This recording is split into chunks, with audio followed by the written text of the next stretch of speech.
Hey everybody. Yeah, Scrum, they're back. I'm super excited right now. I am super excited. I actually threw away my entire script um for this. I saw this as I was setting up 3 minutes before setup. I threw away my entire script. I went, fuck it. We need to watch this video that I just found. It's so exciting. It's only 6 hours old. Normally, I don't react unless it's 3 hours old, or at least 3 days old. But it's 6 hours old. But it's so fascinating. I'm like, we gotta watch this. You guys gotta go support this channel afterwards on YouTube because it's so fucking fascinating. Like I am bouncing with excitement. I got a minute and 19 minutes, 19 seconds in, and just I was like, okay, we have to show this to you guys. I was just gonna have it in my headset so that way my headset didn't die while I listened to it because it's educational. And then I saw it and I was like, okay, no, we're gonna have to watch this today. I'm super excited. You guys know that I don't normally do this React content, but when I do, I do.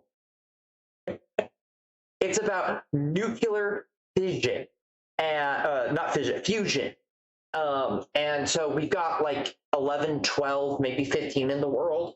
Well, these guys are doing a groundbreaking different kind. This guy's going to do a series on it. I'm super excited. There it is.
Okay.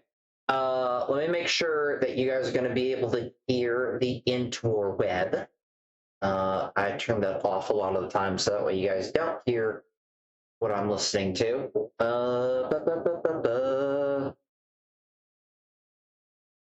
web. I want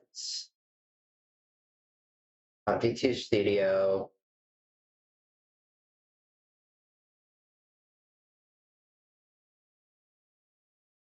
I don't. Let's see if when I play this works. Nope.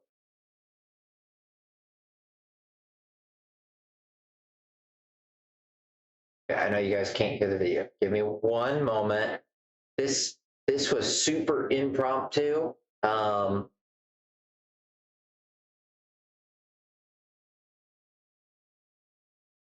Where is?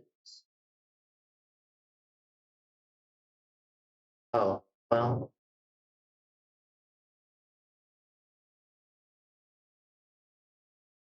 Uh, oh, here it is, right here. All right. Now this should work. Create a star There we go. This is me, standing next to what Europe believes is our best shot in finally achieving commercial fusion power. A machine I've had it turned way down, so we're going to turn it up for you guys. built to create a star on Earth. It belongs to Proxima Fusion, a company that did not exist 3 years ago and has just raised 411 million euros, including checks from Google, the energy giant RWE, and me, making it the best funded fusion effort on the continent. Okay, so we're not quite as far as I got into it, but yeah, I'm going to actually shrink myself way down here. This is quite exciting, and I believe you guys can hear it okay now. And I'm going to pause it periodically, and we're going to talk about it. So I'm super excited about this, as I've said before. So let's go ahead and we'll make it nice and big. The twist is that they are not building the classic donut-shaped reactor that you have seen behind every fusion headline for the last 50 years. They are building this, a donut with a twist, literally. A device called a stellarator that is so absurd. Now, I have heard about this specifically. It was abandoned because it was the impossible shape. And so I'm very interested into seeing if they are actually able to do it, how it's coming along, and everything. Now, I don't understand why this shape is possibly the best ability to make the star. I never really looked into it. I always thought in my lifetime, fusion power is a dream. But I mean, having the power of the sun at your fingertips, I mean, just sounds really cool. Ludicrously complicated that most of the field walked away from it the best part of half a century ago, saying that it could never be built. So a few months back, I flew over to Munich, sat down with Proxima's co-founder and CEO Francesco, and asked him the obvious question. Why would you bet a company on the one shape that everyone else gave up on? This is the first episode in a series of videos I'm making about Proxima, following their progress from the inside as they attempt to build the first stellarator power plant in history. But before any of So we're now caught up to where I was, and so I'm super excited to share this with you guys. So thank you for being here with me. that, I wanted to understand how we even got here in the first place, why all fusion reactors are pastry-shaped, why achieving fusion is basically impossible, and how we're going to do it anyway. So, let's start with the easy stuff. How do you make a star?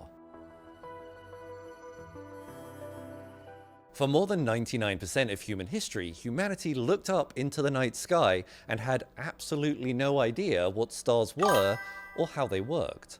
The second part Now, I can't get you, miss, because I left my earbuds at home, and currently at my sister-in-law's house for her niece's birthday right now. Well, I'm going to leave the video up so that way you can check it out later, Godzilla, if you want to. So thank you for stopping by and doing Water the Wolf Girl. Welcome on in, Mochi. We're watching something on what's possibly going to be the first full functioning fusion reactor This is going to be a series, and this guy just uploaded the video a day ago. Um, Once this is over, I will have you guys go check out the channel, go subscribe over there, because I really, really think this is interesting. Part of that question we only solved in the 1930s, when Hans Bethe worked out the nuclear fusion reactions that power stellar cores, a discovery that earned him the Nobel Prize decades later. Conceptually, fusion I keep forgetting that it hasn't even been 100 years since we figured out the star. And Cece is gonna love this. He is gonna love this. Hi, Cece. Um,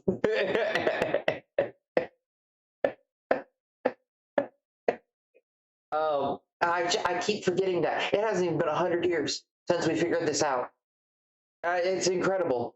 is pretty simple. Take two light atomic nuclei and slam them together hard enough that they give up less than 1% of their own mass and fuse into one heavier nucleus. In so doing, producing a fast-moving neutron and a tremendous amount of heat and energy. Now, less than 100 years after discovering how stars worked, we've decided that it would be a good idea to have one on Earth.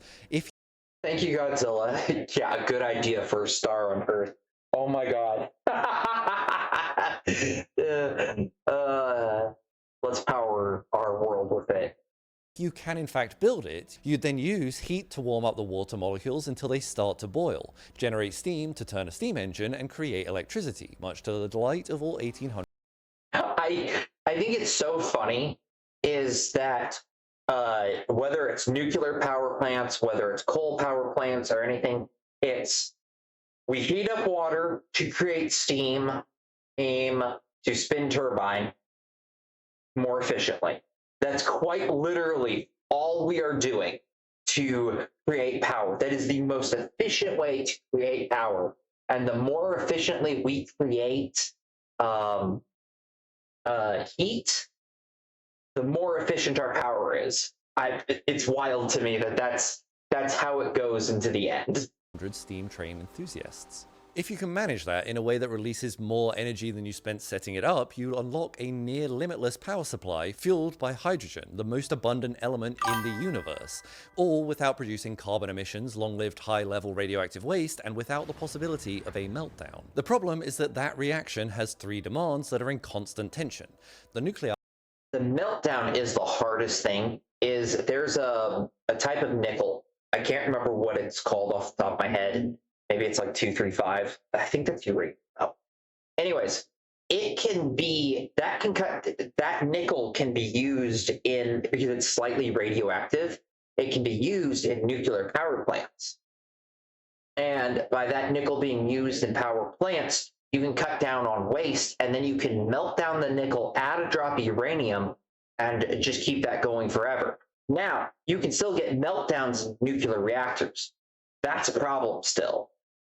So this could theoretically fix that problem. And probably adding a new problem for a different type of meltdown, but we can fix a lot of things, which is kind of interesting.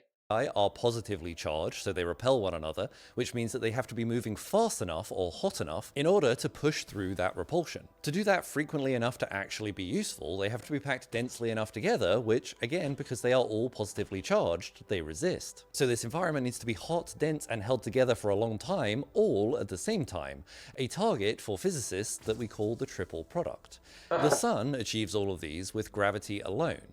It uses its own crushing mass, which squeezes hydrogen in the core so hot and so dense that fusion simply happens.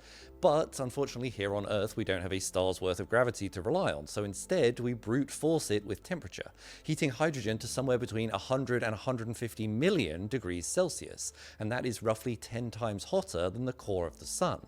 At that temperature, the electrons are ripped clean from the atoms, and you are left with the fourth state of matter, plasma, a hot, glowing, electrically charged soup of positive.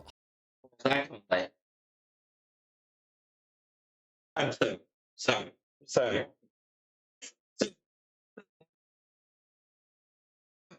liquid can be a solid or a liquid. Therefore, they have to be plasma. Anyways, sorry. I had to stop that for that joke. Now that I've made such a horrible joke, we can continue. Hydrogen ions and free negative electrons. And at this point, all we have to do is squeeze it so densely that enough of the ions will start fusing together and then hold it there. Unfortunately, that is a problem, because no material on Earth can touch a 150 million degree anything without basically instantaneously vaporizing. So instead, we hold it suspended in a magnetic field. This underpins basically everything we want to talk about, so let me take some time to actually explain deeper.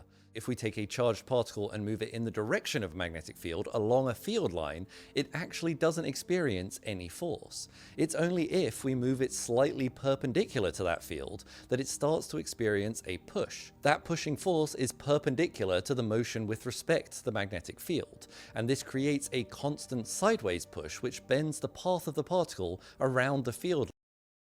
So I'm guessing this is why we need the donut shape, because we make the field go around in a donut shape, and this will allow us to smash them together at high speeds. That would be my guess. I don't know. Line, leaving it creating this spiraling track around and around as it moves forward. Our goal, though, is to contain a cloud of plasma where trillions of ions are moving chaotically in every single direction. The very first approximation that we could take to confining the direction of all of these ions might be creating a row of ring-shaped magnets to create one continuous corridor of field lines, resulting in spiraling ion tracks that follow this field. If we increase the strength of that magnet, that makes the ions circle more tightly as they orbit around their field lines. This allows you to add extra heat energy into the ions whilst keeping them trapped on their trajectory. But at some point, the obvious problem in this configuration is that the tube will end and the ions will leak out at a 100 million degree anticlimax. So, the first thing that you may think about doing is looping that tube into a donut, or what Chat, you do not want a 100 million degree anticlimax. She just won't be happy. I'm sorry. Sorry. I debated whether saying that or not, and I said it. physicists call a torus, but that creates its own problem also. Now the field lines close in on themselves, so ions should just keep spiraling around and around forever on a closed loop. But in creating this toroidal shape, we've also made the space between the magnets smaller on the inside, or the hole of the donut, and larger on the outside. So the magnetic field is now stronger near the center and weaker towards the edges. But why does that actually matter? As a single ion spirals around a field line, it will now be sampling a slightly higher magnetic field on the inner side of the curve, so that curve will move more tightly. It will then experience a weaker field on the outer half of the orbit, and so it will spiral more widely. This means that the loop never quite closes back in on itself, so with each lap the ion will start to creep vertically. Whether those ions wander up or down will depend on their charge. In our design, as they spiral around the magnetic track, the positive plasma ions will inch towards the top of the Oh, what? Piece together from my understanding. Now, this is obviously rudimentary understanding here with this entire thing, is that's what that twist shape is for. Because we're having that whole thing of it going basically vertically up and down, that twist could correct it, but it's nearly impossible to build. That's very interesting. donut, and the negative electrons will ratchet slowly towards the bottom.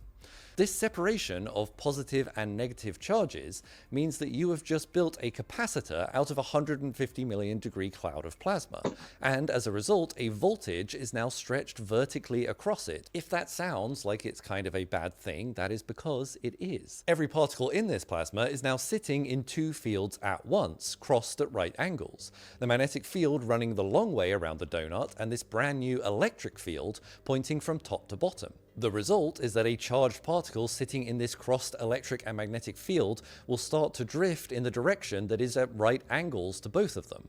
outward towards the side of the reactor. That is a problem that you just built this whole toroidal shape hoping to solve. If these ions touch the sidewalls, they will dump 150 million degrees of energy into a few centimeters of metal, which cools the plasma while taking a chunk out of the side.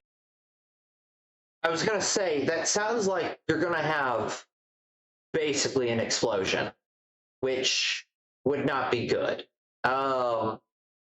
And using the juggernaut to display this, no, that's great. Wall with it. This is one of obviously many reasons that building a star on Earth is tremendously difficult. So, how do you stop it? In a plane ring with the field lines stacked flat, the upward wanderings of each plasma ion always end up causing a charge separation that creates this outward drift. What we would ideally want is that the magnetic field lines themselves spiral around as a helix. This would cause the plasma ions following this path, still drifting upwards, to be constantly redirected so that they stay in the machine's midline. Over a full lap, this would add up to a net drift of basically zero, so there would be no charge separation and no capacitor creation, so no slow march towards melting the sidewalls. All of magnetic fusion, basically every serious design of the last 70 years, boils down to, no pun there, a single question as a result.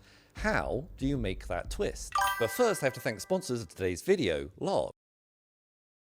Heyo, I'm gonna get you that. Get me what? Who sent me the Pure Viz 2 water bottle. Oh, Ordinary ads. reusable water bottles can be a 5-star We gotta hotel watch for his bacteria. ads. But with this, I don't have to Purple worry rain. about what new civilizations I've created after accidentally leaving it in my gym bag for over 3 days. Every 2 hours, the Pure Viz 2 runs a self-cleaning cycle using UVC light at 280 nanometers, which is just beyond the visible spectrum in the range. Okay, I'm gonna say this, babe. I would love to get a purple gold ring, for our wedding bands. That would be really cool. Actually, what I'd really like is a purple gold collar. Wait, what? Who said that? Anyways, that back biological to the video. molecules strongly absorb. In each cycle, the UVC photons penetrate any microbial cells in the bottle and get absorbed directly by their DNA. This causes adjacent thymine bases to bond together incorrectly, a process called thymine dimerization. This stops the DNA from being able to replicate and the bacterial cells effectively self-destruct. In third-party test results of the LARC bottles filled with water spiked with E. coli at 70 million colony-forming units per millimeter, just 1 minute of UVC exposure resulted in a 99.9999% reduction in bacterial load. And that is just a normal cleaning cycle. If ever I'm out in the wild and the water quality is less reassuring, a double click switches it into adventure mode and runs an extra cleaning cycle. Plus, this straw is armed with a nano zero filter that filters out contaminants like chlorine, forever chemicals, pharmaceuticals, and other unwanted extras lurking in your water supply. All of that alongside the app, which measures your water intake in real time and sets a daily goal with the bottle lighting up to remind you, has proven for me that the cure for self-imposed chronic dehydration really is just gamification. And the thermal insulation layer keeps water ice Actually cold really cool. for I up don't to know if it 24 works, hours. If you're but it's interested in shedding cool. light on your hydration, click the link in the description down below. Thank you to LARC for supporting the channel. Now, back to the video. In 1951, Lyman Spitzer, a Princeton astrophysicist, somewhere on a chairlift in Aspen, thinking about this exact problem, took out an envelope and started sketching what a machine could actually look like that might be able to achieve this. He called the design a stellarator, a star generator, and it contorts the plasma into a complex geometry so that the field lines inside produce this helical pattern. Now, admittedly, this diagram doesn't look that complicated and probably didn't need to be classified and then declassified, but it is where the field started. Spitzer got his funding for this idea, and Princeton spent the next 15 years finding out just how wide the gap between an envelope sketch and a working star can actually be. Their first machine, the Model A, was a glass tube that you could carry under one arm, and it worked briefly. Plasma could be produced at I love that the scientists were so lazy that they went, Henry Ford had a good name for the first car that he made. Model A. Done. Let's do that. Brilliant. Like, why reinvent the wheel? Quite literally, just use the same guy's one. I want to back up a little bit because I did interrupt this. the gap between an envelope sketch and a working star can actually be. Their first machine, the Model A, was a glass tube that you could carry under one arm, and it worked briefly. Plasma could be produced at around 100,000 degrees, held for fractions of a millisecond, and then would leak. But as the Stellarator models grew from A to B and then ultimately the $12 million Model C, the plasma refused to cooperate. It's amazing that we got it to work even for a nanosecond or more. That's incredible to me. And then we're getting into the $12 million. It's clear that the concept is there and that we're pushing for it. It leaked increasingly rapidly, not at the rate that the theory they had developed promised, but hundreds of times faster, draining out of the machine almost as quickly as the plasma was introduced into it. Part of the problem in this design was actually the twist itself. A stellarator only works if that helical field is shaped basically perfectly, and Spitz's machines were asking 1950s engineering capability to create a design so incredibly precise and complex and actually wind and mount the coils to achieve it, largely by hand, to tolerances that simply couldn't be achieved. Every single small imperfection in a coil became a leak within that magnetic bottle, and about 15 years and a lot of money later, their star generator held plasma about as well as a sieve. But all of that changed in 1968, when the Soviets stood up and announced numbers. That was dirty, putting the Three Stooges up there. Oh my God, that was dirty.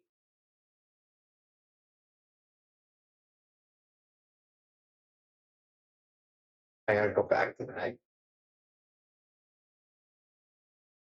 Mount the coils to achieve it, largely by hand, to tolerances that simply couldn't be achieved. Every single small imperfection in a coil became a leak within that magnetic bottle, and about 15 years and a lot of money later, their star generator held plasma about as well as a sieve. That's dirt. They're trying their best. They don't have the technology to do it. That's just mean. I love the Three Stooges, but But all of that changed in 1968, when the Soviets stood up and announced numbers that nobody believed. They had designed a machine, the T3, that was holding plasma at over 10 million degrees, 30 times better than anything in the West. And it did it with a design that, by comparison, was almost insultingly simple. Instead of contorting the whole machine into a twisted field, the tokamak design only required a plain symmetric ring of magnets and a solenoid at its core. The idea behind this design was to take that central solenoid and continuously ramp the amount of current going through it, creating a magnetic field that gets stronger over time.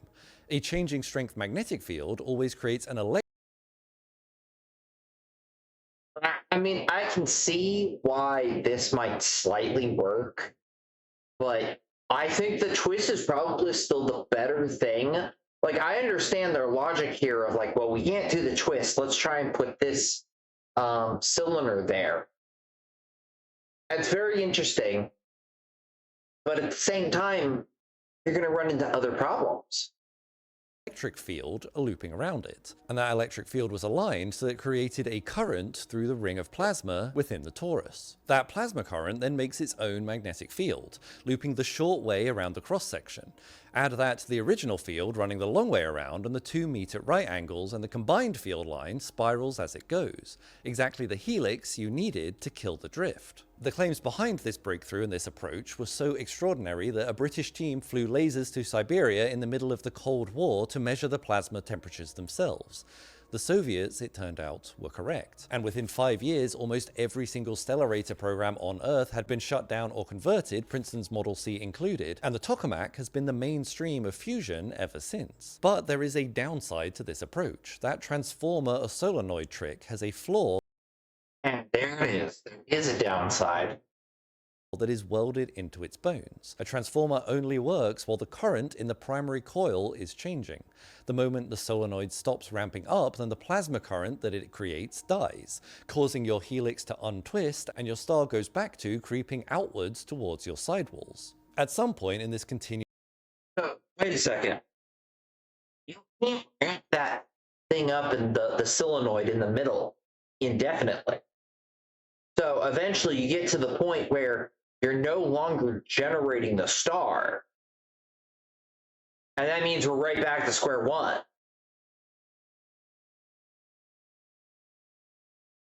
Okay.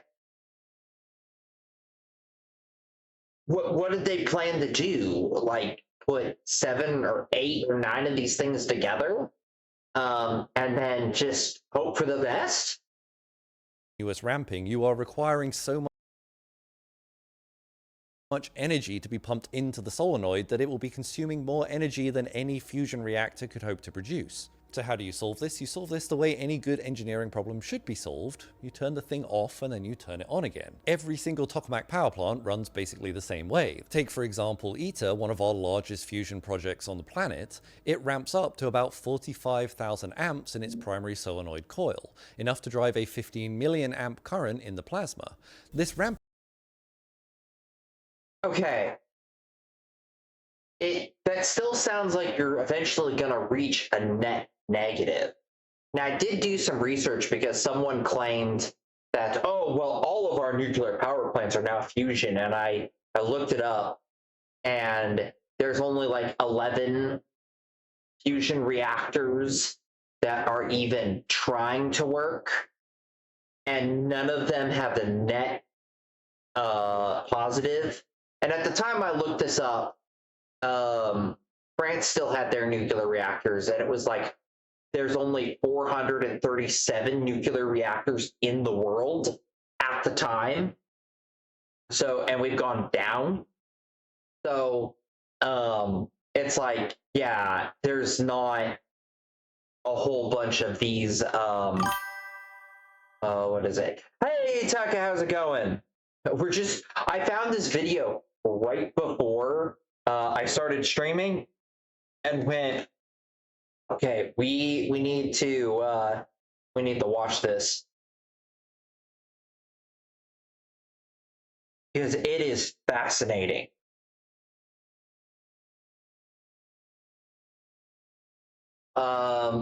But as I was saying, so it was just interesting is that at that time, that was probably 5-6 years ago at this point. Well, oh no, what it was a kid made a fusion reactor for a science project himself. He actually made a working, a high schooler made a working fusion reactor. And I went, wow, that's really cool. And this person went, oh, well, that's been going on since the 1950s. All nuclear power plants are fusion reactors. Looked it up, and it's like, none of them are, there is no net positive fusion reactor currently. And that was kind of the last time I really looked into nuclear fusion. Because I found that quite fascinating at that time.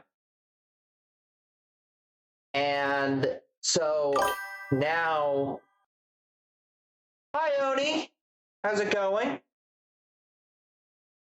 Oni, there's shout out here. Oni's another streamer.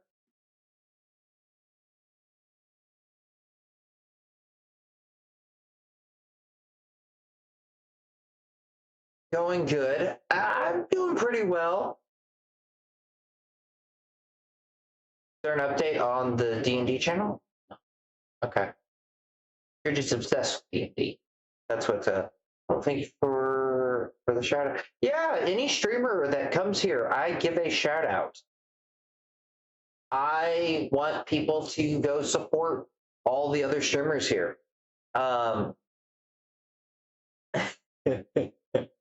We're watching this video on what might be actual potentially nuclear fusion instead of fission. So I'm really excited checking out this video. It came out like 6 hours before my stream, and normally I wait 3 days to react to content if I'm going to react to it. But this was just too interesting. Anyways, let's get back into it. Process takes a matter of minutes, meaning that plasma can be confined for about this amount of time. Then as the solenoid reaches this max current, the whole thing is discharged, allowed to cool down, and started from scratch and ramped up again. For a science experiment, that is a fine idea in principle, but for a power plant, pulsing is pretty detrimental. First, an increasing slice of the power that the reactor makes has to be fed straight back into the solenoid to keep the process running. But more importantly maybe, second, every ramp up, hold, ramp down cycle also puts the reactor's structure through a full thermal cycle, tens of thousands of them over a power plant's operating life. That kind of repeated stress or thermal expansion and contraction weakens the very expensive and complicated to produce reactor that you've spent a lot of money building and gives material scientists night terrors. Turning the thing off again and then on again is That gives me, as a programmer, a streamer, and someone who works on their own computer, nightmares. Like the thermal cycling on that would be like, imagine if you brought your computer to the absolute limit, turned it off. I mean, not even your computer, your console, your computer, turned it off, let it reset entirely, did that again and again and again, bringing up to its maximum capability of the processor and all of those things. Even your phone would absolutely destroy it in no time flat with any electronics. annoying from a thermal position, but it also means that you aren't spending your whole time within this facility actually generating energy, which hurts the economics that these plants can command, even if they are simpler to design. Even at ITER, the tokamak flagship, it only has a goal of holding the headline burn for around 400 seconds or just under 7 minutes before the whole thing needs a timeout. So that all brings us back to the question of what if there was a way to build this thing where you just never had to turn it off? That brings us back to the Stellarator. But at this point in time, it was still largely believed to be impossible to ever actually build. Luckily for humanity though, not all groups had given up. While most of the rest of the world was converting its Stellarators into tokamaks, a group at the Max Planck Institute just outside of Munich quietly kept working away. Their reasoning was that the Stellarator hadn't actually been disproven, it just hadn't performed yet. Every machine built so far had leaked, but nobody could definitively say whether this was a flaw of the approach or just a limit of us understanding what to build and how to actually build it. As a Stellarator has no plasma current to help it, the entire job of confinement falls to the external coils, which means the field has to be right everywhere and all at once, and even minor changes can produce significantly different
Okay, we're back from ads. I did stop it so that way you guys didn't miss anything. Go back just a tad bit. Be right everywhere and all at once, and even minor changes can produce significantly different outcomes. What this means when you're actually designing a reactor is that the phase space of possible reactor designs and shapes is absurdly large. But to understand why the design tolerances were so tight and what the design actually needed to be, we have to understand what we mean when we say the plasma was leaking. Inside a stellarator, we have a winding, twisting helix of magnetic field produced by the physical design and layout of those magnets. This design naturally causes points of stronger and weaker magnetic field strengths within a reactor, and that is on purpose, but it is also a problem. For our ion moving along a field line, its motion has two components: how fast it travels along that field line, called its glide, and how fast it circles around the line, called its spiral. As an ion moves towards a region of higher magnetic intensity, we said already this causes the ion to spiral faster. But this has two effects. The first, just like our circling plasma field created a magnetic field in the tokamak, this circling electric spiral creates its own magnetic field, opposing the background field. This creates a second effect, that this small magnetic repulsion can mean that if the ion doesn't start with sufficient glide speed, it can end up being repelled by high magnetic field regions, and bouncing off them as if they were magnetic mirrors.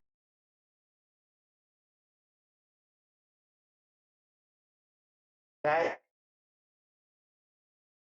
what was that? Okay, that was weird. That's interesting. So speed has to be, for lack of a better term, it has to be kept up both directions. It has to go around as well. It's got to keep its spiral speed and its glide speed up. So when it gets to the weaker portions, it could actually lose its speed, which is what will create what's called the leak. Actually, really fascinating.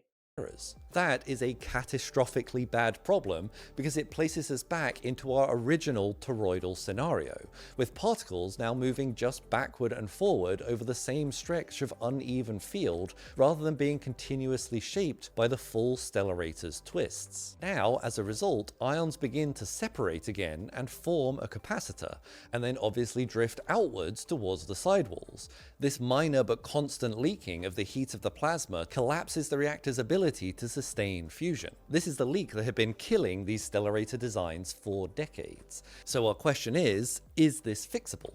Fusion's fate, it turned out, would be tied to a completely different machine than a tokamak or a stellarator. What we needed was a computer. I'm gonna say, are we gonna use the computer to design and fabricate the parts? Because like that's that's quite literally where we've gone to.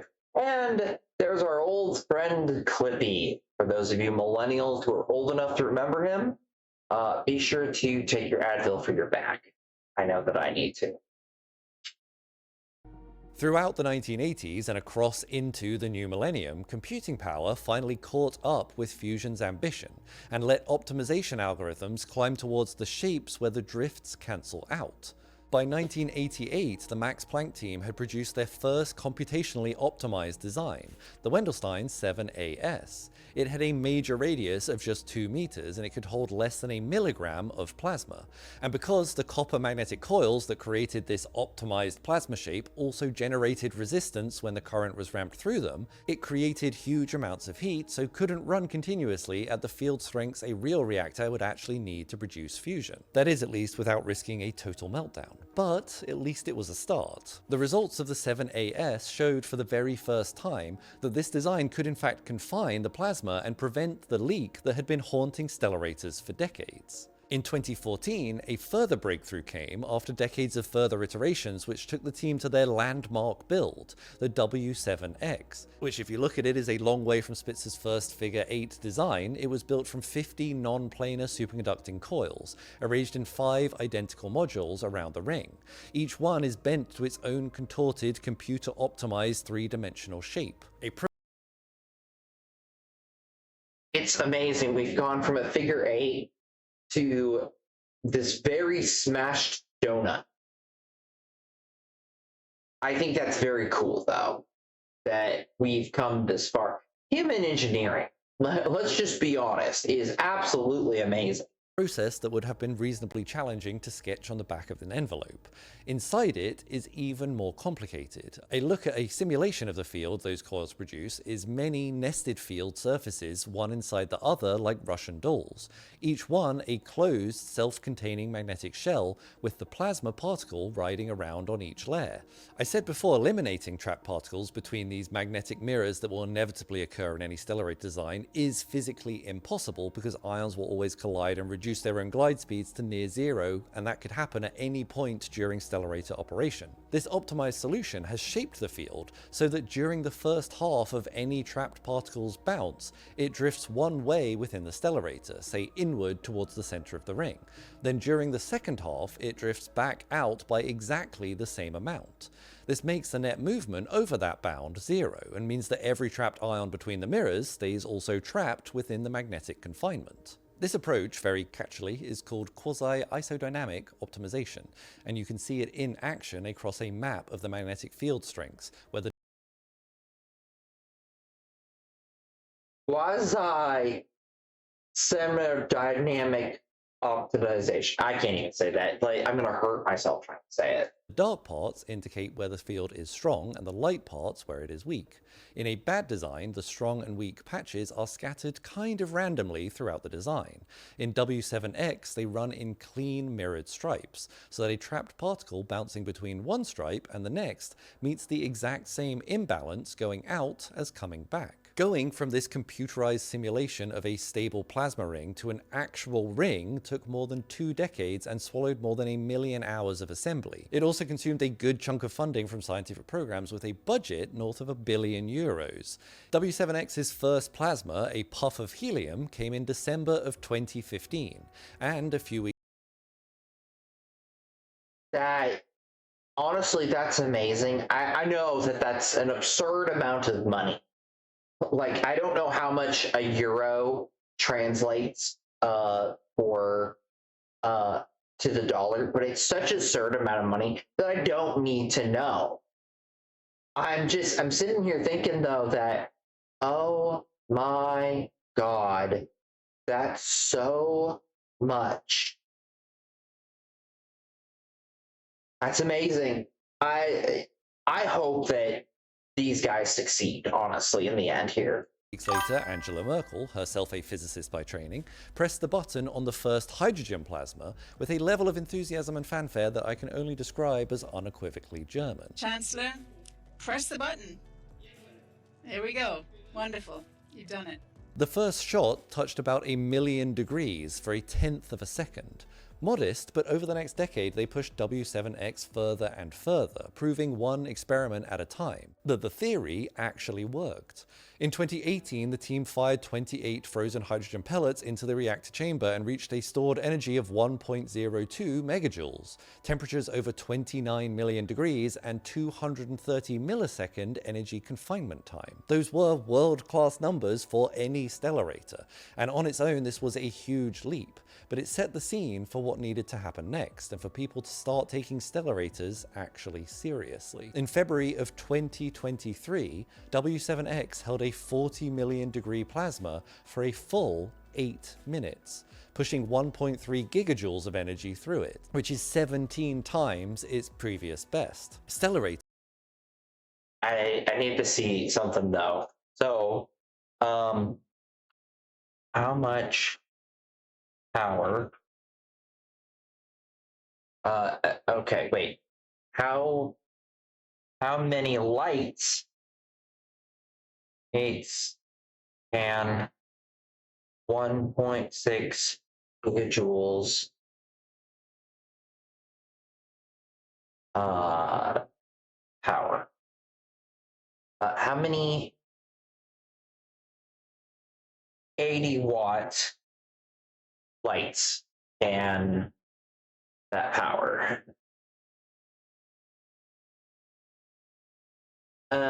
So 1.6, it was 1.6, right? I'm not just pulling that number out of my ass, am I? X held a 40 million degree plasma for a full 8 minutes, pushing 1.3 gigajoules 1.3. I want to see this in perspective. 1.3 gigajoules. It can power approximately 16,250,000 lights of 80 watt for exactly 1 second. Or it can power 4,513 watts for 1 continuous hour. Okay. Put that into perspective for us. Basically 4,513 lights can be powered for an hour. That's incredible. of energy through it, which is 17 times its previous best. Stellarators, for the first time, had a real line in the sand that showed they weren't just a lot of hot air. Unfortunately though, W7X will never under any circumstance be able to produce more energy than it consumes. It is a machine that is designed to prove out the physics, not sell the electricity, and it runs on ordinary hydrogen and helium, and neither of those is fusion fuel really. The real reactor would burn deuterium and tritium, two heavier isotopes of hydrogen selected because deuterium-tritium fusion is roughly 100 times more reactive than. With any product, you want to make it so that way the physics is provable. That's the whole thing. It's like whenever I work with my 3D printer and I make the objects that, like, I'm trying to sell, like the cat bed and everything. What you guys didn't see, there was a bunch of failed prints that I had to throw away because I wasn't able to get the physics right. And now they're on for sale. And that's what I'm going through right now with a bunch of them. Deuterium fusing, so less energy is spent actually making fusion happen, and more can in theory go into boiling water for the world's most advanced kettle. This is where Francesco and Proxima enter the conversation. And so a few of us in 2022, we started wondering, okay, this is fantastic, so cool, really impressive. Now what? It seemed like we would be the ones to jump, kind of because nobody else was. There was clearly an incredible wealth of knowledge inside the Max Planck Society. We all entered this field thinking about energy, but we haven't really been making energy. We've been making experiments so far. We have enough computational power to do this. We have the right models. We don't have to reinvent the physical concepts. Let's take this physics basis of W7X, stick to it. Don't go and do science experiments in a private company. Create an engineering powerhouse. Their task, stated reasonably plainly, is slightly insane. Take a machine that cost just over €1 billion, took 2 decades to build, weighs more than 725 tons, and swallowed more than 1 million man-hours of assembly that still cannot generate energy, and turn it into something that both makes energy, but also profit. How hard could that be?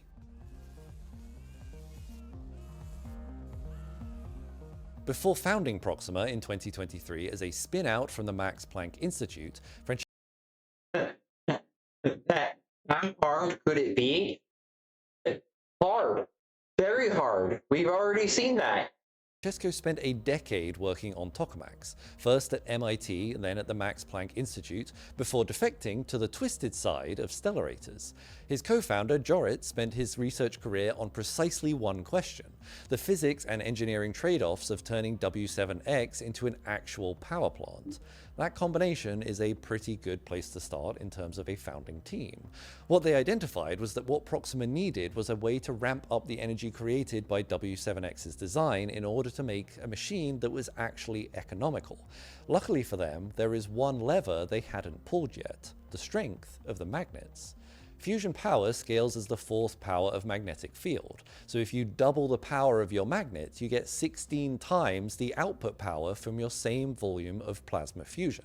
If you triple that, then you get 81 times. Fourth power scaling laws are basically the closest thing that you can get in physics to a cheat code. If you can find a way to push the magnetic field higher, you get exponentially greater energy gains.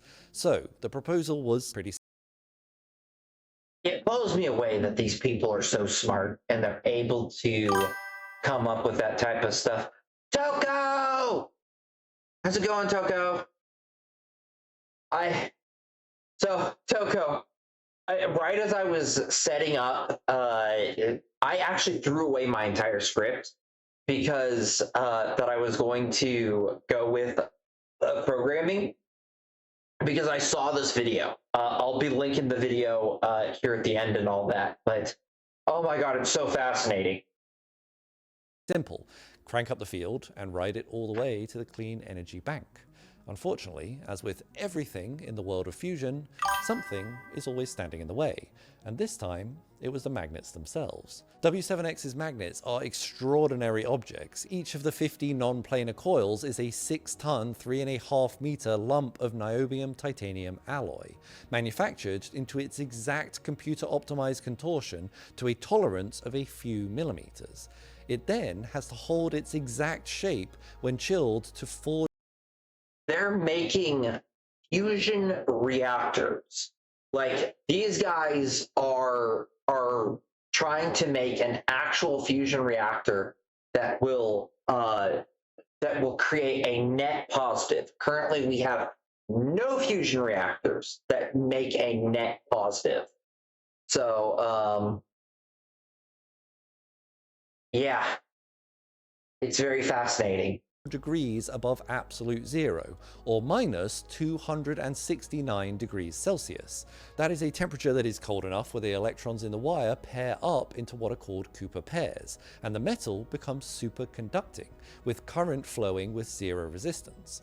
This means the magnetic field can be switched on and left on without worrying about heat building up and melting the coils. However, specifically for niobium titanium magnets, if the field is pushed much past, say, 12 Tesla or so, the field itself becomes too strong and the Cooper pairs are torn apart, causing superconductivity to collapse. That means that the huge current circling through this wire now faces resistance, generating heat suddenly and melting your billion-dollar magnets, a process called quenching. This flaw has limited all magnet approaches to around 2020, when MIT developed and tested REBCO, a rare earth barium copper oxide which stays superconducting all the way up to positively balmy 90 degrees Kelvin. And then with Commonwealth fusion systems,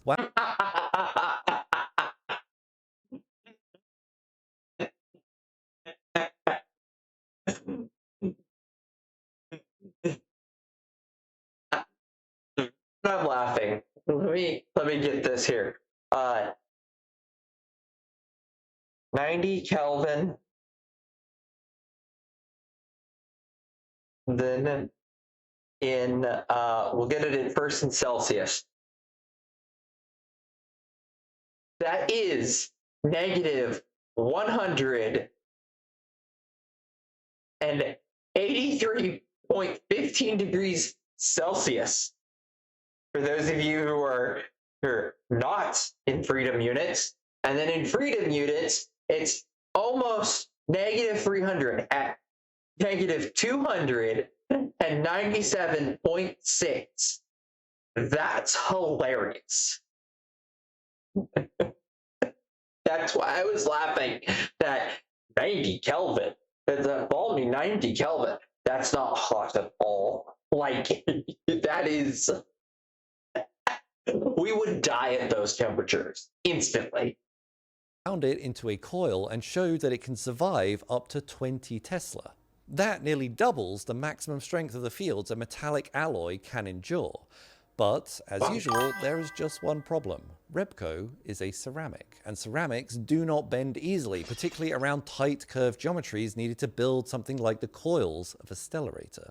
Inside Proxima's lab, Francesco showed me just how difficult this challenge actually is. So first you want to make, I'll show you some different I mean, maybe me and Mochi, because we're absolutely nutcases and we don't find it cold till it gets to like negative 100 Celsius, but otherwise, with wind chill, but otherwise, I don't think humans can handle it. Different kinds of concepts. But let's say you start really basic and you say, I'm going to make a bunch of steel, and I'm going to try to put these kind of tapes in grooves in these spaces, and I fit them around, and I check, can I get them through this kind of curvy features? So, you know, it was good for team building, let's say, and you would need to keep them cold at liquid nitrogen temperature at least, but they work better. They can give you better performance if you go to even lower temperature. And is the challenge here and why you're so sensitive to like the gradients and twists just because they're very brittle? Yeah, yeah, that's right. So there are a lot of, they're strong because, you know, there is a steel layer here, but it's very thin. And then there is the challenge that if you play with this thing, you can see easily, you feel. See, to let you know, this is going to be a series. So when the next one drops, we'll watch it together, okay? I have Mochi text you when we're doing that again, or you can make a Twitch and come follow here. I promise that'll keep it up and everything. That it's easy to bend in one direction, and you can't really bend it in the other direction. Interesting. And try to put that into a code. It's not so trivial. So you end up with some really nasty differential geometry. And but the good news is that this is computable. The trick they used to make Rebco compliant was to turn it into a flexible tape by taking a thin ribbon of Hastelloy, a tough nickel alloy, and grow a layer of Rebco on top of it by vapor deposition, atom by atom, assembling a new material, locking it into the alignment. All right, so for those of you, they just threw a term out there. Vapor depth. I don't know how to spell it. Yeah, that come back up there.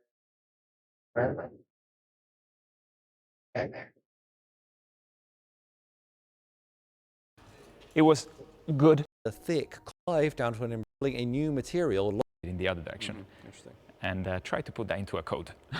It's not so trivial. So you end up with some really nasty differential geometry. But the good news is that this is computable. The trick they used to make Rebco compliant was to turn it into a flexible tape by taking a thin ribbon of Hastelloy, a tough nickel alloy, and grow a layer of Rebco on top of it by vapor deposition. Number one, the reason I want to look this up is that when we all understand what this means. Vapor deposition. Vapor deposition is a family of industrial process used to apply an external thin layer of atoms or molecules on a solid surface. So there's two forms of it according to Google. Now this is just a Google AI, that could be wrong, but physical vapor deposition and chemical vapor deposition. Now, I have heard of this process before. I've just never had the experience of working with it. Atom by atom, assembling a new material, locking it into the alignment of the one beneath it. What this ends up producing is a superconducting film 1 to 2 micrometers thick, thinner than a human hair, in which almost every crystal grain points the same way down kilometers worth of tape that happens all to bend in just one dimension. Now, all Proxima had to do was to persuade this brittle ceramic tape into one of the most contorted coil shapes in all of engineering, and then make it survive down to an embrittling approximately 4 Kelvin, without wrenching it apart under the 20 Teslas of magnetic field power that it has to carry. Their solution to all of this, in very simple terms, is a secret that I'm not allowed to tell you, and I wasn't even allowed to film, talk about, point my cameras towards, or even be kind of in the same room as anything to do with. All right, good luck. He just firing my brain. Good luck out there, Toko. Thanks for stopping by. Means a lot. All you're seeing here is basically copper, but what's inside you're not seeing. So what's inside is the special sauce of, yeah, exactly, it's the clever bit. The outcome, though, if packed tightly enough, is a finished cable about a centimeter across that can carry as much as 50 kiloamps of electricity, and if made from traditional materials, would require about a 40 centimeter thick copper wire in order to replicate. This upgrade will boost the on-axis field strength from around 2 to 3 Tesla for W7X to around 9 Tesla for Proxima's Stellaris model. That is 81 times the potential fusion power output. Now, the Stellarator model coil is effectively the most advanced magnet humanity's ever made. It's a big beast. It's very powerful. In parallel, we're still, working on alpha. The target to do a first plasma and go to net energy gain in alpha is early 2030s. Early 2030s is tomorrow, from my perspective. The design and simulation of this work is now largely completed, and good portions of it are peer-reviewed. The company is now into full manufacturing processes, and to a certain extent, that's basically where we are up to in this journey. So the question is, what happens next? Here is the technology.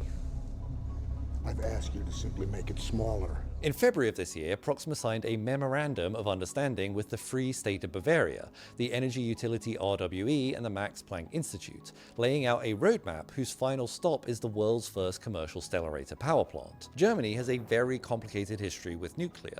In 2021, the site that Proxima is targeting was closed down as part of Germany's exit from fission power, and right now it is the home to several hundred people whose full-time job is taking the old plant apart. As RWE finishes decommissioning, the plan is for Proxima to move in, first as a manufacturing campus and eventually as the home of the reactor itself. That means that it will inherit a grid connection that already exists and the cooling infrastructure that can be repurposed. This is all happening in a field where most companies' site strategy is at best a rendering. In the second half of 2027, Proxima plans to test a Stellarator model coil, a full-scale, full-power magnet built between Munich and the Zurich teams. By most measures, this will be the most advanced. Not between them as in worked together.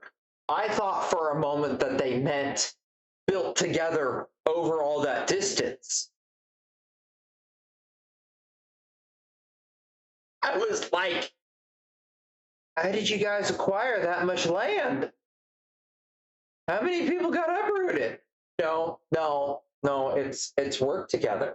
Magnet ever attempted by human hands, designed specifically to de-risk the technology before anyone commits to building that full reactor around it. If that design and test phase goes well, the next stop is Alpha, a demonstration Stellarator to be built next door to the Max Planck Institute, targeting net energy gain in the early 2030s. Alpha is a roughly €2 billion project, and Bavaria has committed up to €400 million to this goal, a figure that the private round was designed to match and has now exceeded. But in the interest of honest accounting, Proxima is still looking for around $1.2 billion of further funding from things like the German federal government. There are some good signals of an intent there, but obviously nothing has actually been signed yet.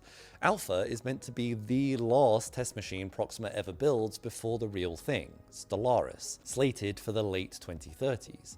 Beyond that, the stated ambition is 50 power plants by 2050, which sounds absurd right up until you remember that France did almost exactly this with fission, going from nearly nothing in the 1970s to roughly 3/4 of electricity from nuclear in about 2 decades. One last thought here, because I think energy company undersells what is actually being assembled. A fusion plant is better understood as a platform than a single product. Decarbonized electricity, yes, is a fantastic output, but also it produces high temperature industrial heat, meaning you don't need a carbon emitting energy process to do things like smelting steel. It also produces a byproduct almost nobody talks about, neutrons, needed to manufacture things like medical isotopes for imaging and cancer treatment. It also produces a domestic supply chain for high temperature superconducting magnets and industrial cryogenics, technologies with uses stretching from MRI scanners to wind turbines. All of that makes this platform start to look less like an individual product and more like the building of a whole new economy. And all of this starts and ends with a fascination that is deeply human and that we have held through all of our history: the power to capture a star. A huge thank you to the whole of the team at Proxima Fusion for letting me into the lab, for the time, for being so open about the actual engineering and not just the pitch behind it. It means a lot, and I hope that comes through in everything that we're talking about. A particular thank you to all of our members over on Patreon and YouTube that are supporting the channel. You are the reason that videos like this are actually possible, because they take weeks to put together and cost plane tickets and hotels and things like that. I and the team absolutely do not take that for granted and are immensely grateful of your support. My final call out, if you're a scientist like Francesco and his team that want to change the world, I want to help. I have left a link down the description that I hope will help to give you superpowers. Thank you again. I'll see you next time. Goodbye. That's really cool. It's too bad I am not a scientist, otherwise I would definitely apply. Down here, the channel's name is Dr. Ben Miles. Go give it a follow. Go check it out. Let me grab this link for you guys, because I think this is absolutely incredible, and I think more people will need to be in on this. So there we go. There is that. That was very fascinating. Very happy that I found it right as I was about to go live. I was going to do this coding. So now we can switch over to coding. So for anyone who isn't interested in the coding and we're just interested in that part, you guys are free to leave, but you can hang out here too. Very happy that you guys stopped by. I'm always happy when you guys spend time with me. I know that you guys can get pretty much any better streamer than me and find far more fascinating videos than anything else.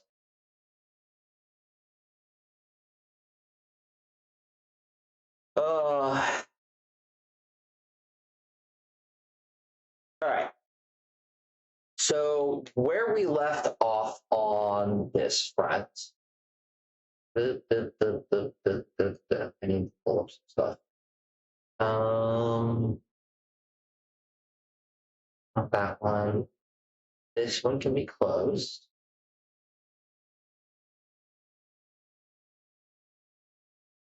My notes. Oh, we've got ads starting here soon. Matter of fact, yeah, I'm just going to start them myself while I finish setting up.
Back all set up. Thank you guys for hanging out here with me. All right, so we left off on the code last time. This is step 7. We're almost done with step 7. We just need to write a few more lines and then we're good to go. So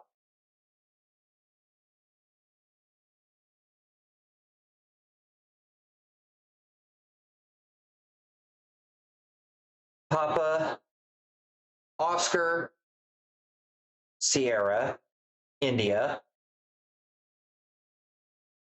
Tango, India, Oscar, November, spacebar, Tango, Hotel, Echo, spacebar, Hotel, Alpha, Romeo, Delta, Whiskey, Alpha, Romeo, Echo, spacebar, Mike, Oscar, Uniform, Sierra, Echo, spacebar, Whiskey, Hotel, Echo, Romeo, Echo, spacebar, Yankee, Oscar, Uniform, Romeo, spacebar,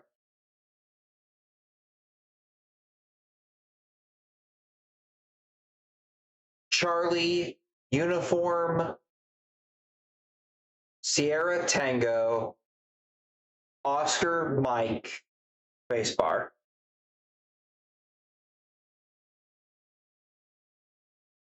Charlie, Uniform, Romeo, Sierra, Oscar, Romeo. Enlist.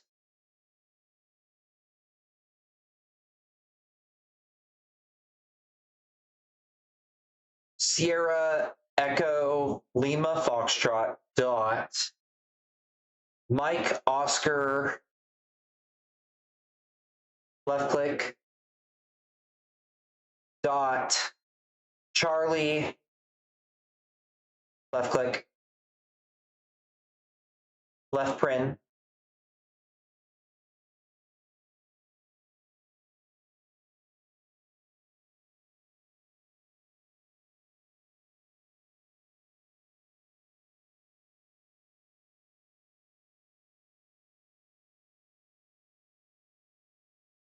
wait, that's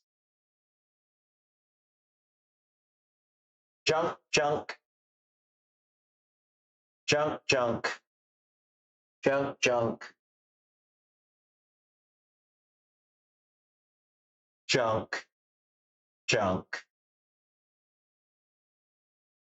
Papa, Oscar, Sierra, India,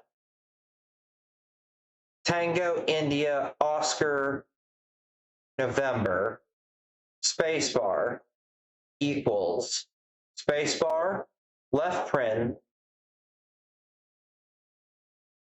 Sierra, Echo, Lima, Foxtrot, dot, Mike, Oscar, Uniform, Sierra, Echo, score, X,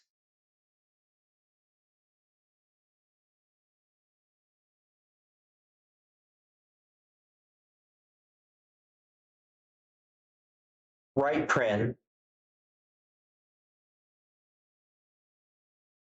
junk, X-ray, right print,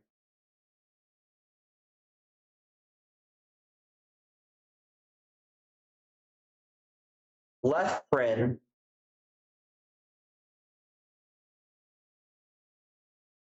India, November, Tango.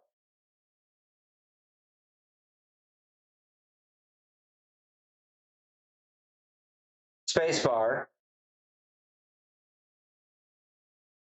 India, November, Tango, left print, Sierra, Echo, Lima, junk, junk, junk, Sierra, Echo, Lima, Foxtrot, dot, Mike, Oscar,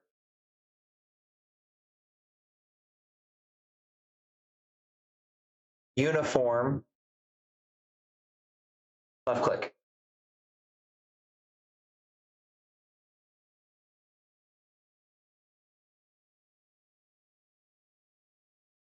Right print. Enlist.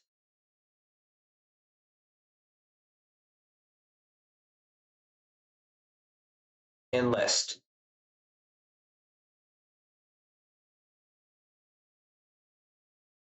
India Foxtrot, spacebar.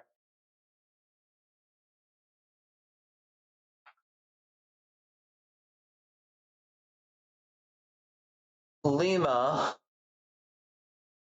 Echo, Foxtrot Tango, spacebar. India, November, spacebar.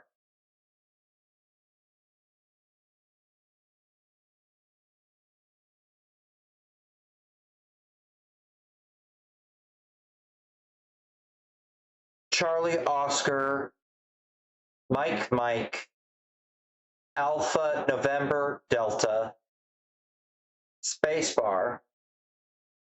Oscar, Romeo, spacebar.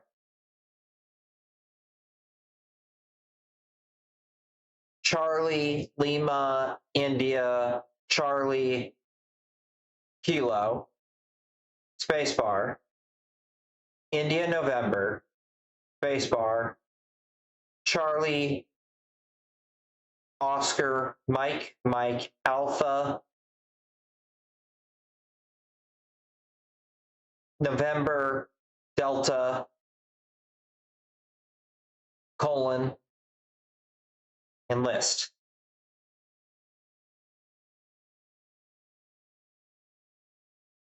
Sierra, Echo, Lima, Foxtrot, dot,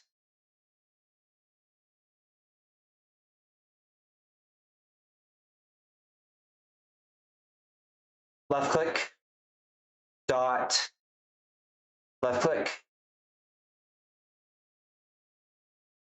left print,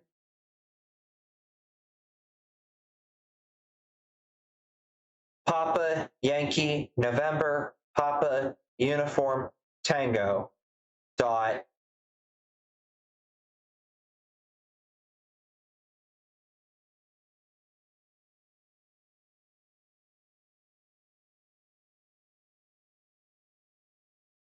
left click, dot, left click, junk, junk, junk, junk, junk, junk, junk, junk, junk, junk.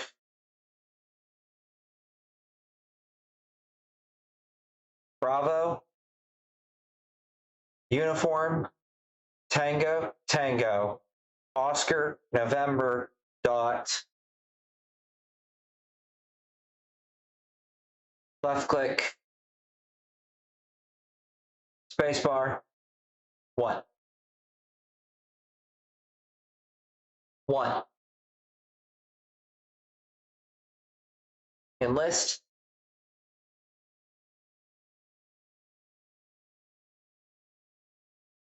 Echo, Lima, India, Foxtrot, spacebar, Romeo, India, Golf, Hotel, Tango.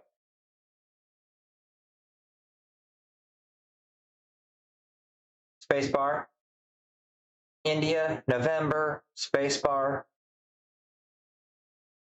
Charlie, Oscar, Mike, Alpha, November, Delta, colon, enlist.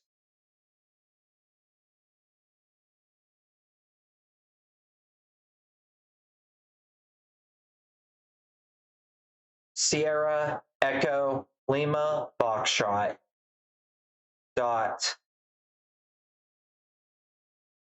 left click dot left click left paren Papa Yankee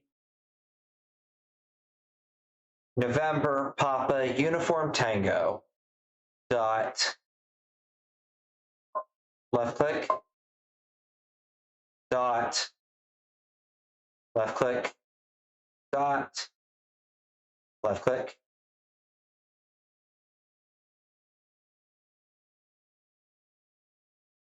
spacebar 1 enlist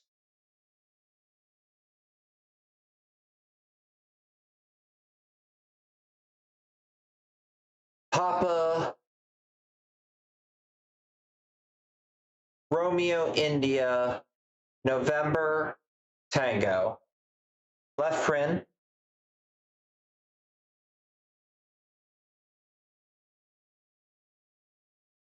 Echo X-ray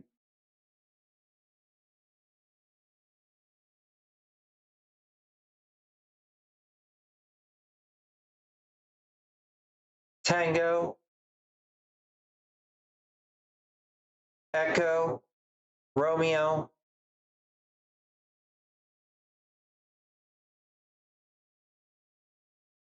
November Alpha Lima spacebar Tango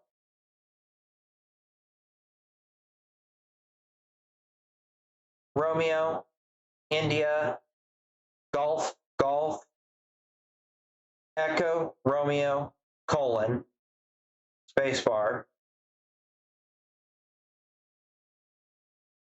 Romeo India Golf Hotel Tango spacebar Charlie Lima India Charlie Kilo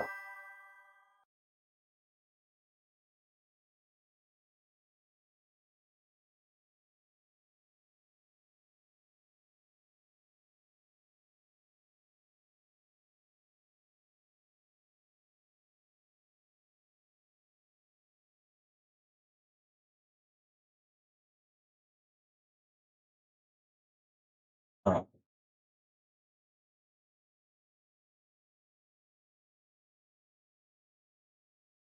Junk junk junk junk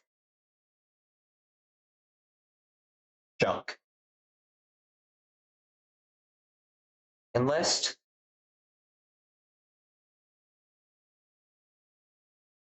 Papa Romeo India November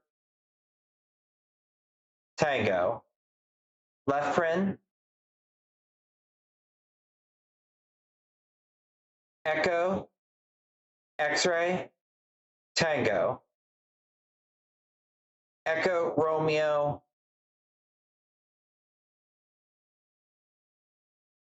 November Alpha Lima spacebar Tango Romeo India Golf Golf Echo Romeo colon spacebar Lima Echo Foxtrot Tango. Hey Waffles, how's it going? Spacebar Charlie Lima India Charlie Kilo. Kilo.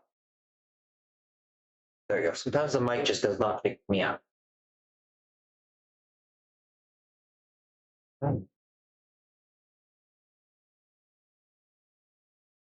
Interesting. Good. Just having NCO flashbacks hearing you used sorry. it's really easy for it to not get well, except for 0 for whatever reason. But it allows me to code so much easier, honestly. But I've just finished step 7 if it runs. Let's see here. Hold on, I have instructions on actually how to make it run. Go how to test step 7. Once you launch your updated script, you can simulate the outside applications like blink detector by sending a test connection command through your terminal or small Python script. Or a Python script to run. Okay. So I need to file, new file text.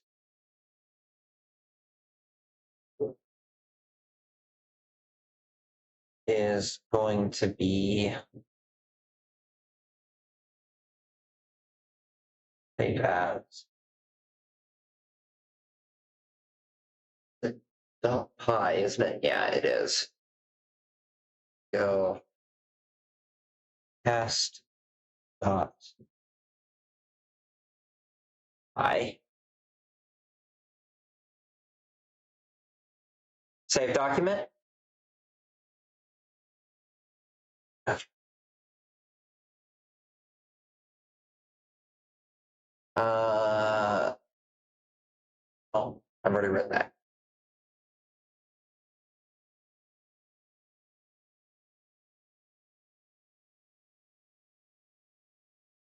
India, Mike, Papa, Oscar, Romeo, Tango, spacebar. Sierra, Oscar, Charlie, Kilo, Echo, Tango, spacebar. Enlist.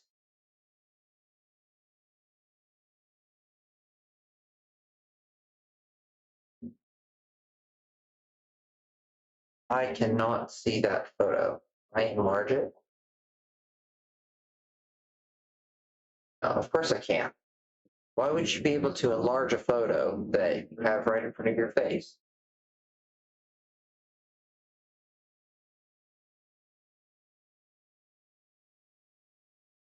Not like you need it or anything.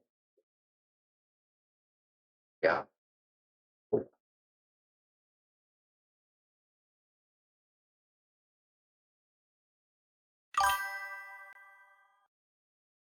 Enlist, you dirty lurd, miss. Well, enlist is my intern. That way it doesn't get things confused. I know that is like, wait, why did you pick that one? It was the easiest word for intern. Enlist, Sierra, spacebar equals spacebar.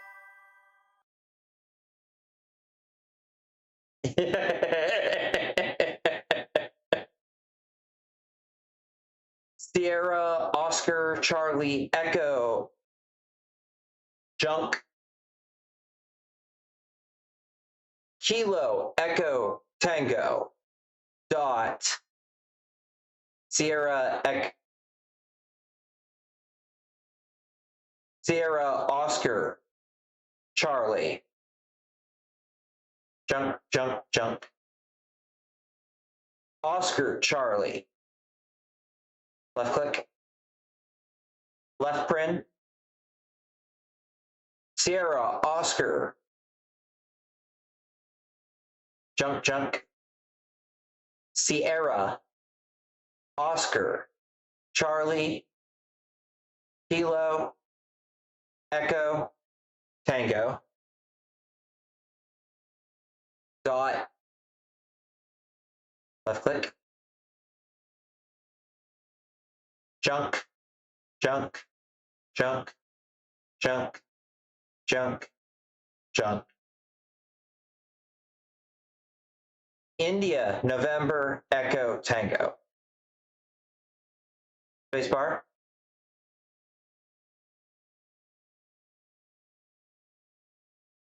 Sierra, Oscar, Charlie, Kilo, Echo, Tango, dot.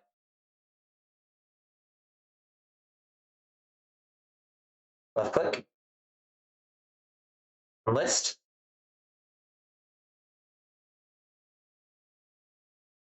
Sierra, dot.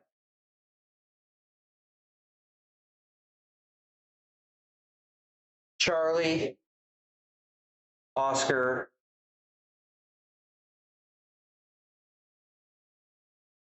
left click.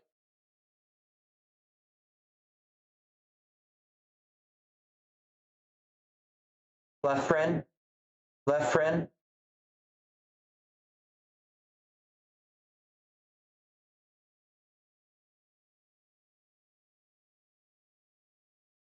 I'm gonna have to skip that because that's my actual web address. So I can't show that on stream. Eh. Eh.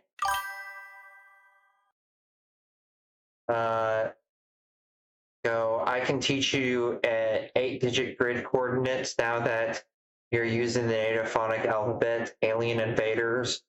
Invaders will be toast. Toast with you as a well, I've always known the NATO phonic. Remember, my dad wanted me to be a sniper. So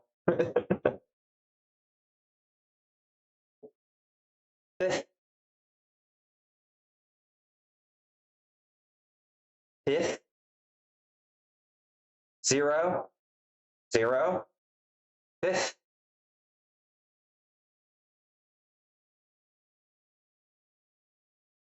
Enlist.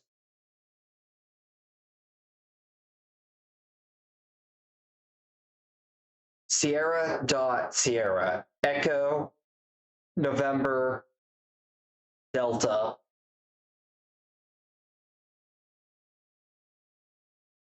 Left click.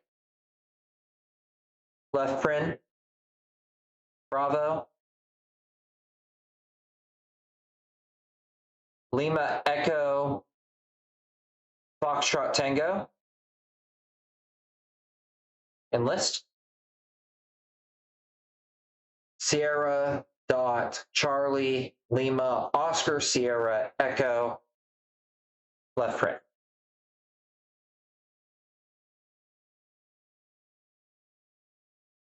All right. We're coming up on the 2-hour mark here anyways. So thank you guys for spending time with me on other stuff. I need to be able to enter these numbers without basically screwing myself, so because they're local numbers. So I can't show those on stream. But otherwise, I think number 7 is on the officially done once I do this part, and we'll be on to step 8 of this eye tracker. That means we just have we're about halfway there. I'm actually kind of surprised because when I did the math,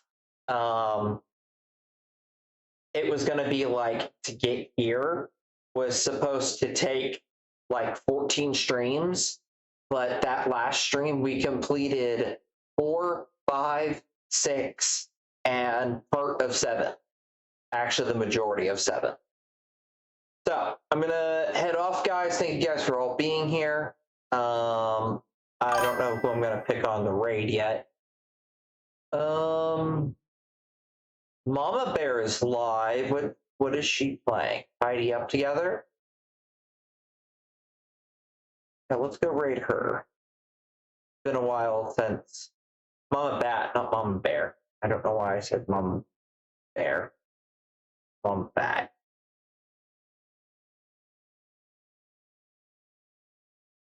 Good luck, miss. Sorry I missed out on the shoot. Well, you can go back and you can watch it because I'm going to leave the video up. It was mostly just us watching a video that was really cool. And it's perfectly fine that you missed most of it. Like, I don't expect anyone to ever be here. So, thank you guys all that you have shown up.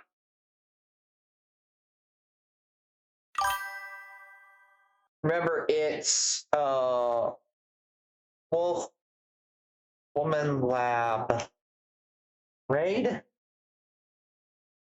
I'll catch you guys all next time. And again, thank you guys mean so much that the viewers like you are the reason that I can keep doing this stuff. And I get to have fun doing it.